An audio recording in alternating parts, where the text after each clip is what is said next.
Hello. And welcome. Such a dick. And welcome to another scarily unscripted episode of Sofa Broker with myself, Solly, and here's Danny. Here's the guy that's just paid a tenner twice, because the one I bought a tenner ago had rotted for a pumpkin, and I'm not happy about it. But I'm leaning towards being happy because you seem so excited about Halloween then. Here's Danny, here's the spooky stuff. And also I should say that by the time this goes out, it will be thankfully all over. Well, yeah, as long as it ain't one of them parties that goes on for 3 days. I don't know. Now that I've moved to suburbia, these kids just don't stop. Mate, that's where the mums and dads don't stop. You should have been... Now you've moved there, you've got to be very careful. Right, if someone invites you to come round, you come round, they say, bring your car keys, you're a little bit like, I've got to drive there. No, it's just at the end of the road. You can walk there, bring your keys. Dodgy. Trust me, especially your end, your side of the river, not normal, all right? Not normal. Okay. Goes on, definitely. So Halloween, that's it. That's all done. We're both agreed that it's kind of pointless. But don't you think that, talking about Halloween and things like that, don't you think that films have got major league around Halloween too scary now? Like when I was a kid and I was growing up, which I did do, and I was a kid, Nightmare on Elm Street was terrifying, right? Yeah. I didn't like this scary stuff. You know, I don't like all this. Well, I find the spoof one, what was that called? The spoof Scream. Yeah. I find those scary. Mate, and they're spoofs. I couldn't even watch the little Gremlin ones. You know, the Christmas thing. So, oh my God, they're terrifying. Yeah. What are they doing running around going to kill everybody? Of everybody that they can see is dead. Yeah, I just don't like horror films. But that's not why I don't like Halloween. But is there a reason you don't like Halloween? You don't like Christmas? It's one of those things. It's like, is it because it's a thing? And it's a thing. Is it because you're of an age that makes you hate everything because you can go, nah. You don't like it. Possibly grumpy old man, but why do we do it? Why do we have to do it? It's a bit like Valentine's Day. You have to do it. Mother's Day. No, you don't. Look, there's nothing wrong with Halloween. There's nothing wrong with having a bit of fun and just taking everything down a knob. Right. Down a shelf. Yeah. Making it more fun. You know, kids enjoy it. They like running around screaming and shouting. Yes, it has, like everything, like our industry, got heavily Americanized, but that was always going to happen, you know. So talking of Americanization and scary stuff, yeah. Have you noticed around the budget that's just happened this week as well, which has taken the heat off Halloween, I'm pleased to say, albeit the next bit, maybe not. Have you noticed that every single person in our industry is now suddenly more of an economist than Chancellor of the Exchequer? I think that it's amazing. I mean, personally... I can't add 2 + 2, and yet suddenly I should be able to work out from a speech made in the House of Commons yesterday some genius mathematics from my investors who don't exist from Dubai. Yeah. The thing about the economy and all that stuff to do with the budget, I mean, who cares? Seriously, right? How much? I was watching people on telly, on ITN News and BBC News, whatever it is, there's lots of other news out there, and all they was bothered about was that, you know, fags and beer. You know, they was making a big deal that beer had gone down a penny. Do you know what? I couldn't care if he was giving away free chinchillas. Exactly, and that's so true. So us as brokers, advisors, estate agents, you know, suddenly everyone has to behave, and it's flipping social media's fault. They have to behave like economists, like they've just got a first from Oxford in economic something or other. What, because they can copy and paste? All of that bollocks, right? Yeah. But I bet you all of these clients... God, I'm on a rant today. Fuck it.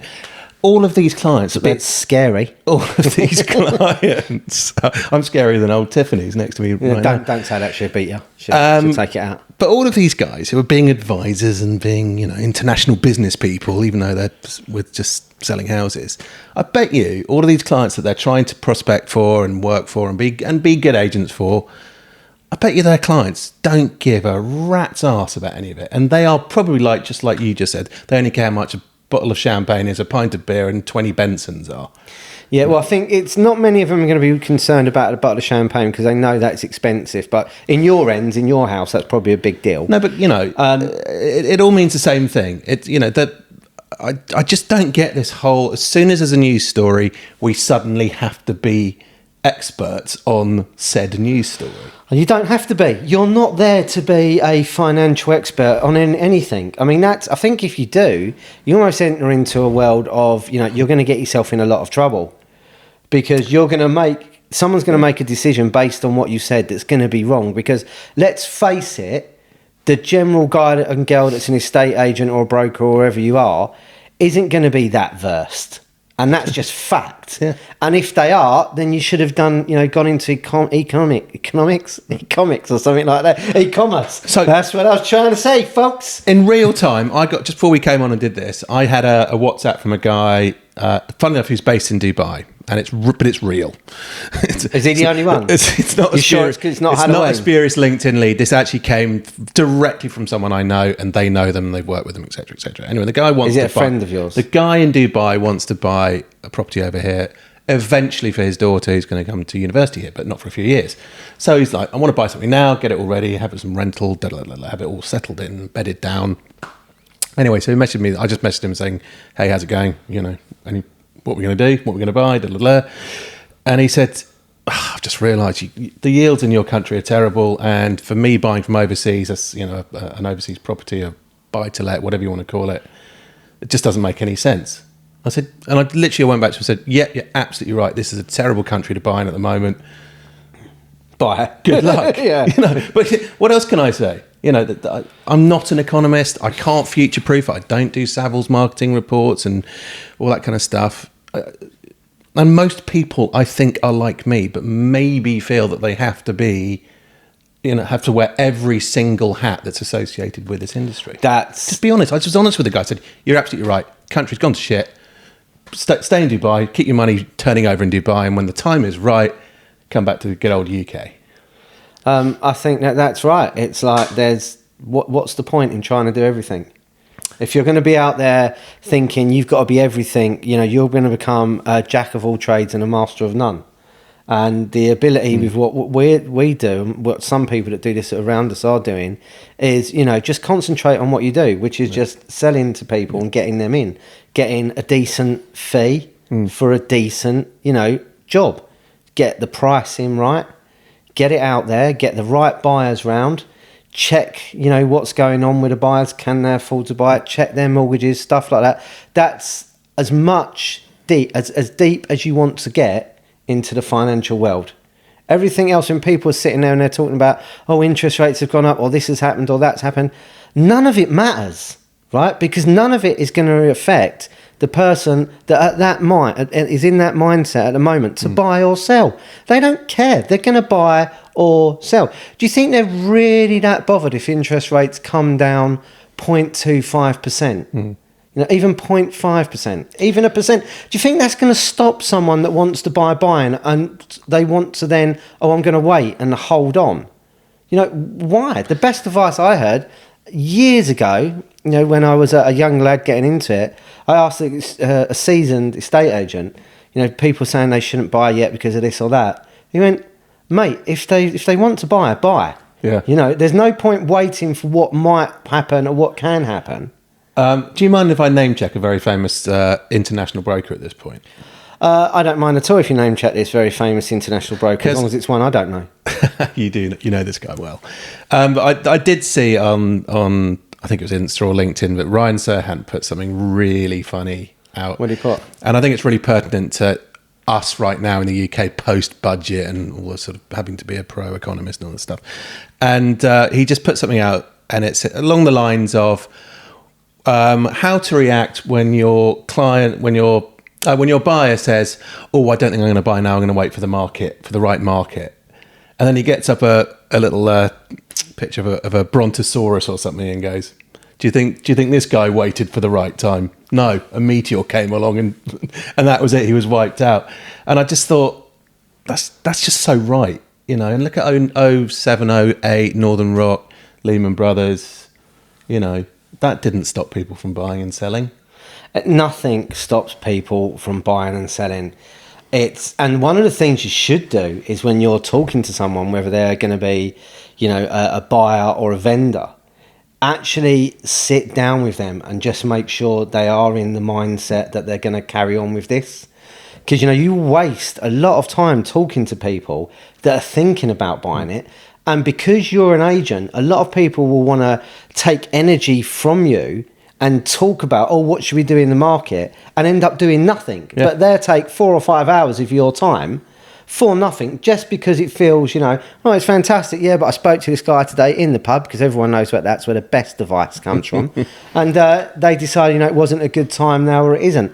I always, and I don't say this in any way apart from what it's intended to say, I talk the market up. I will always say, are you looking to buy now? Can you go ahead now? Let's buy now.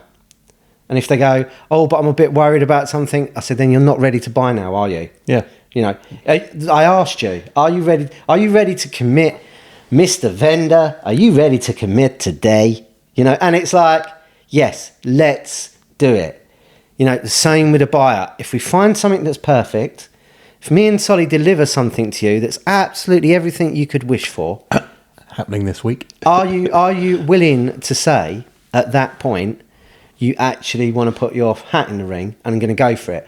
Because I think this is the scary problem with it all. It's the amount of people and the amount of time other agents spend dealing with, and I use the word because it's meant as it sound, with messers. You know, proper messers that will just mess, and people go, oh, but they're going to be a buyer in the end. You know, then let someone else spend 4 years of their life dealing with them. Well, actually, let someone on a salary do it. If you just get paid to deal with people that piss about, that's absolutely fine, you know. And it's like these people that piss about as well, that are, if they're not being qualified properly in your own head, as a self-employed broker or an agent should be doing anyway from the high street, if you haven't qualified that person, how can you spend time? The only time that you're wasting is your own. Why do you think you're wasting your own time? Why do you think that's become such a easy thing? Why has the whole, you know, globe become obsessed with wasting other people's time in real estate and thinking it's okay? So define wasting time, actually, because obviously there's tire kickers and stuff like that. What do you think? Because that's quite an interesting thing, because if you're a self-employed broker, for example, if you're not going to work every day and some bloke called Derek's telling you what to do from the back of the office all day long, you'd probably be wasting your time, you know, playing Minecraft or whatever. No, that's what kids do. I don't know, some sort of game. Sorry, Stan. But if you're a self-employed agent, and I have been through this where I've had days when I've got bollocks. Then it depends what wasting time is. I think it's very easy to work out what's wasting time and not, and it comes down to how you start your personal journey. So if I was talking about Solly, how Solly would start his day with the person he's got to meet. So if you're going to meet someone, a buyer or a seller, you need to have a set amount of questions that you're going to ask that is going to indicate whether this person isn't really interested, is really interested, or is really hot and is going to do it. And you need to separate who them 3 people are. You know, buying questions, you can ask a vendor buying questions. You know, you can ask an applicant buying questions, but it can be buying questions that are coming from Solly. So it's words that you're saying. Are you going to buy from me? Are you ready to buy from me? You know, are you thinking that the situation you're in at the moment means you can do this today? I'm just saying, let's fantasize that we've got this amazing property today and I showed you it today. Would you go ahead now? Are you able to make that decision without anybody else? Do you feel that decision, if you make it, is the right decision for you? Wouldn't you agree that we can do this quicker and better if we work out the funding first? How are you buying it? Do you have a mortgage arranged? Can I see a mortgage in principle, please? Can you let me put you in contact with your broker? They are all questions that are going to cement the person in more, because they're serious questions. So that's interesting. So I'm guilty of being one of those messers, a tire kicker. So I've been looking at potentially getting a car, right? So Forever? For at least 5 years? Exactly. So I'm constantly, if I see something come up on Insta or whatever, I go, check here or whatever. And then I'll make you go through this horrible process of sending it to sort me. of pre-qualification, I guess. And all the bit that really bugs me, and it says, so are you looking to buy a car now, 0 to 3 months, 3 to 6 months, at some point in the future? And I think, as annoying as that is, I think it's really important. Because I'm looking at it going, oh, Christ, I can't be bothered to do this anymore. So that company doesn't have to deal with me wasting their time. I think it's all changed, right? Sales is changed into now, you don't sell something, you move people, right? This whole thing that's changed. And I think one of the things that kind of got lost in it all was, and especially going back to like double glazing days and stuff like that, is people stopped asking the question, and that's now called pressure selling. So if you ask questions that make someone uncomfortable with, but actually helps you as the agent be able to direct them better, right? Because they can say, yes, I'm looking to do it now. Or, no, I'm looking to next week. Or no, I'm not really interested until about 6 months' time. Or like you, never going to buy it, right?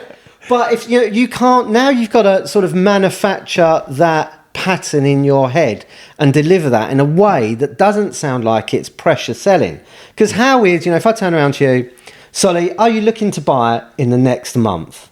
Would you like to buy a car in the next month, Solly? Maybe. So if we turn around and if today... the right car comes along. So what about this? I'm going to spend all of today just looking at a car for you, Solly. Are you happy for me to do that? Well, of course I am. And are you happy for me knowing I've spent this time, which you could have spent with someone else, helping someone else out, and probably getting, some money out of it. Are you happy at that point to be able to turn around and go, this is the car I would like to own, Daniel? Maybe.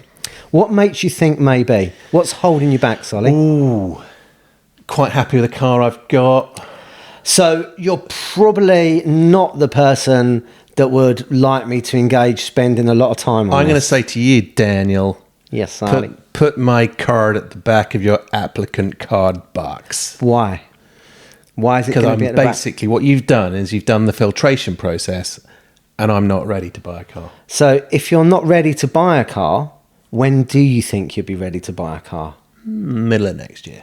And have you just guessed that? Or have you said, if you call me in the middle of next year, you would definitely buy a car from me? If I haven't found one already. So you're ready actually to buy a car now, Yes. but you're not sure if you can afford to buy a car now. No. Right, so what we need to do first is sort out your finances.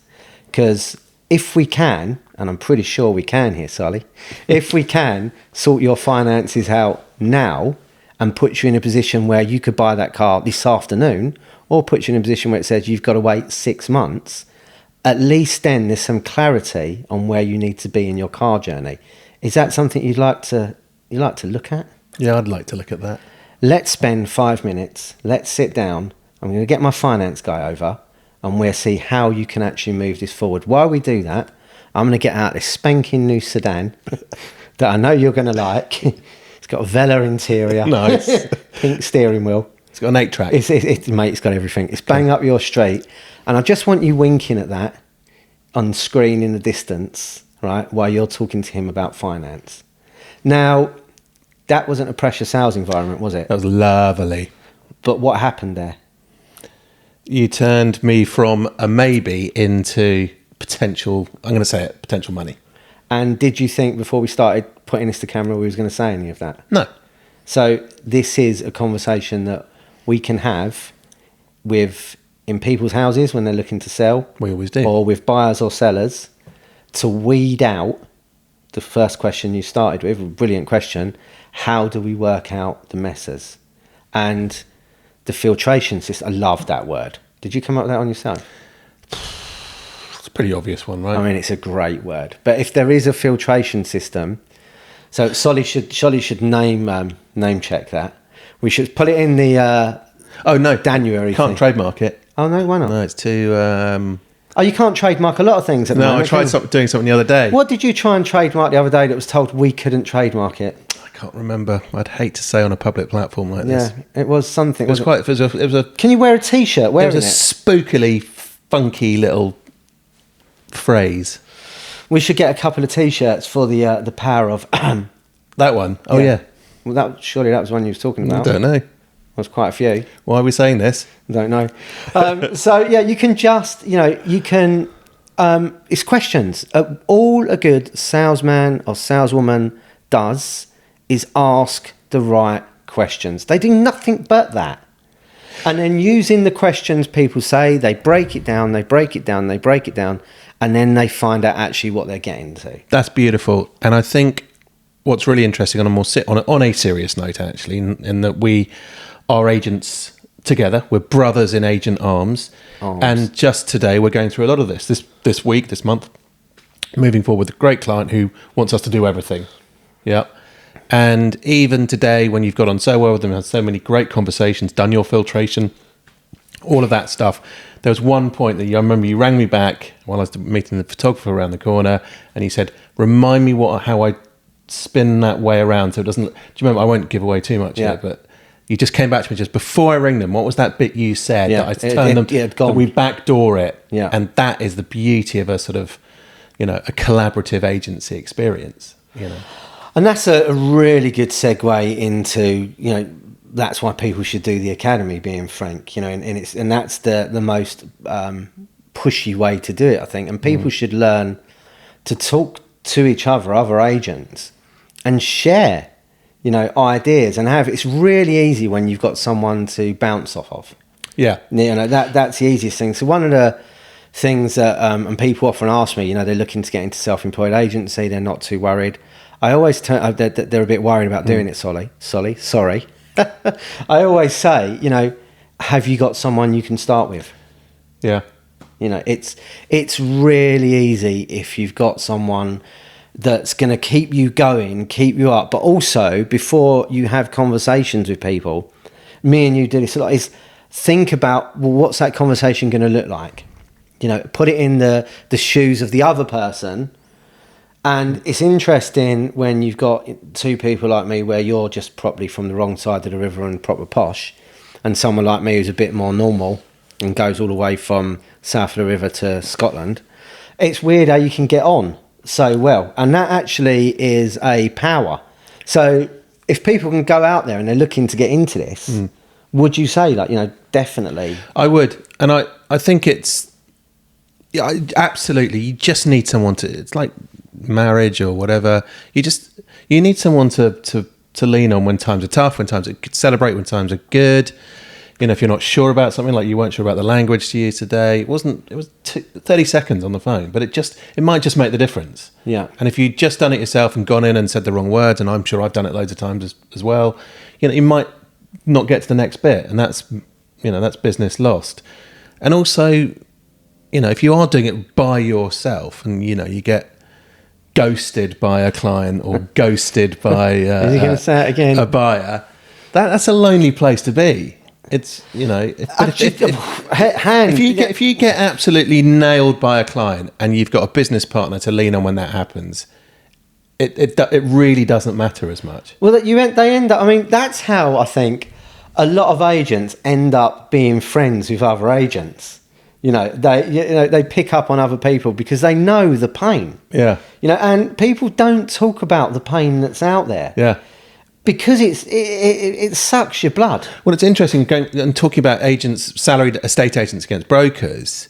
There's that thing. My missus always does this. If we're out and about and she sees someone in a suit with a clipboard, sort of hovering a little bit obsequiously outside a front door or waiting on the phone, she's like, agent.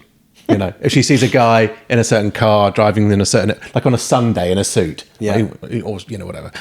Unless they're going to church, they're an estate agent, right? And my missus always has a good chuckle with that. And I think, you know, when you meet another broker, self-employed agent who's been doing it for a certain amount of time and has been through the ups and downs, there's that knowing thing. You know what I mean? Because we've met lots of them over the last few years, haven't we? Building up bits and pieces and doing academies and stuff. And there is that thing, you know, you get to the social bit, you're in the pub and you're having a couple of drinks, and you just, there's that thing, there's that unspoken, sort of almost osmosis between brokers. Love that Do you know word. what I mean? Use that word. It's a knowing look. It's that thing. And you need to like get into that thing quick, you know, through other people you're dealing with. If you're going to start off on your own, you know, have someone to help you, you know, have someone to lean on. Yeah, and also us self-employed lot, we should help each other out, because those guys with the suits and the ivory towers and the big corporates, they still don't want us around. Yeah, no, they're not so interested. Don't fight it, feel it. You know. You know, well, they all think we're zombies. You know, and it's true. They really do. Some of them, you know, can be less zombified or zombification-nated. Is that a Daniel? I don't know. I think they think he's got bored. But it's like, you know, is it a case of that it's hard to find other people when you get into real estate? Because loads of people in real estate do, as we were starting, when we was talking about the budget and everything, they straight away jump to, I've got to now be this, and I've now got to be that, and I've now got to be... And what that may do is that may, you know, ostracise genuine agents that are out there. I used the long word. Spell it. No, don't. No, I will spell it. Or what I will do is collaborate with you and ask you to spell it, because as we're talking about brokers should work together more and more, can you spell ostracised, please? Oh, God. Stanley, hang on, before you do it, Stanley, I know you don't need the Collins in the dictionary out, right? But can you just get it? Because he's going to say a word and he's going to get it right. And it's not going to be scary. It's not going to be terrifying. It's not going to be ghoulish, right? It's going to be exactly said as it should be, because he went to Eton. So, Solly, I've got Pride of Chucky looking at me while I do this. What's your name? You're my son. Stanley. Stanley, are you ready? Right, go. Ready. Okay. OSTRACISED. Stanley? Yay! Well done. And that's one of the reasons why £1 million worth of education there. That's one of the reasons why you should collaborate, really. And so you get involved and speak to other people that are doing it. And just chill. Chill out, self-employed brokers. Yeah, don't get too hent up budgets and things like this. Nothing really matters. I mean, nothing matters at all. If you're worried, our door is always open. Come and have a chat. Buy me lunch. Yeah, he loves a lunch. Jesus, be careful, it isn't pheasant. It's disgusting. And on that note... It's the season. What, to be merry? That ain't coming on yet. No, it's the pheasant season. Pheasant? I'll take you out. We're going to have some pheasant. What, you want to take me out pheasant plucking? No, we won't do the shooting bit. I'm over that. I ain't doing no shooting. No, we're going to eat it in a nice restaurant in the It ain't going to have like little bits of shrapnel in it or stuff. Yeah, if it bloody should do. If it doesn't, it hasn't been shot, in which case it's been poached. No, I'm not shooting things. We're not shooting. I don't eat anything just to that's been clarify, shot. listeners, we're not going to shoot them. We're going to eat them. Okay, so on that, Spotify, YouTube, all the other ones that are available. Can't remember, Amazon. There's another one. No, don't do that. I'll tell you what it is. The other Apple. one. Apple. Get on it. Have a look. Have a watch. There's loads of stuff on there now, and we look forward to seeing you again next time. So it's goodbye from me. I'll see you later. Bye.